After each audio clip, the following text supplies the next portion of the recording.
எஃப்இசட்எஸ் hybrid மாடலோட டிசைனை பற்றி பார்ப்போம்.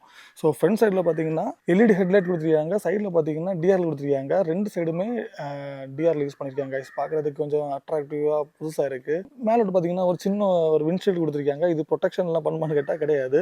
ஸோ அதுக்கப்புறம் சைடில் பார்த்தீங்கன்னா இந்த டேங்க் ஃபேரிங்கோட சேர்த்து இண்டிகேட்டர் கொடுத்துருக்காங்க. ஸோ இது பார்க்குறதுக்கு கொஞ்சம் வித்தியாசமாக இருக்குதுன்னு சொல்லலாம். இது வெர்ஷன் 4 இருக்குல்ல, எஃப்இசட் வெர்ஷன் 4 நார்மல் வேரியண்ட்லேயும் இதே இண்டிகேட்டர்ஸாக கொடுத்துருந்தாங்க. ஸோ பார்க்குறது நல்லா இருக்குன்னு சொல்லலாம்.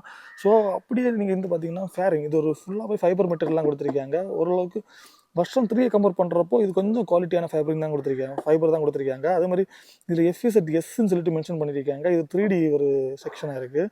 ஸோ அதுக்கப்புறம் பார்த்தீங்கன்னா கீழேயும் அந்த டேங்கோட கீழேயும் ஒரு ஃபேரிங் மாதிரி யூஸ் பண்ணியிருக்காங்க. ஸோ அதில் பார்த்தீங்கன்னா சியான் ப்ளூ கலர் ஸ்டிக்கர் ஒட்டியிருக்காங்க. ஓகேவா? ஸோ அப்படியே கீழே பார்த்தீங்கன்னா இன்ஜின் கார்டு, ஸோ ஒரு சின்ன ஒரு கார்டு கொடுத்துருக்காங்க. அது பார்க்குறதுக்கு கொஞ்சம் நல்லாவே இருக்குன்னு சொல்லலாங்க. ஸோ இதுவும் ஒரு ஃபைபர் பீஸ் தாங்க. இது ஃபுல்லாகவே ஃபைபர் தான். இந்த சைட்லேயும் ஃபைபர் தான் யூஸ் பண்ணியிருக்காங்க. அப்படியே ஒரு ரவுண்ட் ஷேப்பில் ஒரு கிராபிள் யூஸ் பண்ணியிருக்காங்க, பார்த்தீங்கன்னாலே தெரியும். ஸோ அப்புறம் பேக்கில் உள்ள டெய்லைட் பார்த்தீங்கன்னா நம்ம MT-15 தெரியுமா, அதோட டெய்லைட் தான் இங்கே யூஸ் பண்ணியிருக்காங்க. அதுவும் பேக்கில் பிளிங்கர்ஸும் டேன் பிளிங்கர்ஸும் எல்இடிலாம் யூஸ் பண்ணியிருக்காங்க.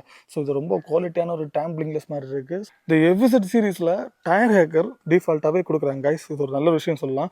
ஸோ அதே மாதிரி எக்ஸ்ட்ராஸ் பார்த்தீங்கன்னா தெரியும், ரொம்ப டிசைனாக அழகாக கொடுத்துருக்காங்க. இதுவும் ஒரு பிளாஸ்டிக் பீஸ் தான் யூஸ் பண்ணியிருக்காங்க. உள்ளாடி மெட்டல் பீஸ் இருக்கும், அதுக்கு மேலே ஒரு பிளாஸ்டிக் பீஸை கவர் பண்ணியிருக்காங்க. இந்த மலையில் இந்த கலரை பார்க்குறதுக்கு அல்டிமேட்டாக இருக்குன்னு சொல்லலாம், சூப்பராக இருக்குன்னு சொல்லலாம். இந்த கிரே கலரு, இந்த தண்ணி எல்லாம் அப்படி தெளிச்சு கிடக்கு பார்த்தீங்களா, பார்க்குறதுக்கு சூப்பராக இருக்குன்னு சொல்லலாம்.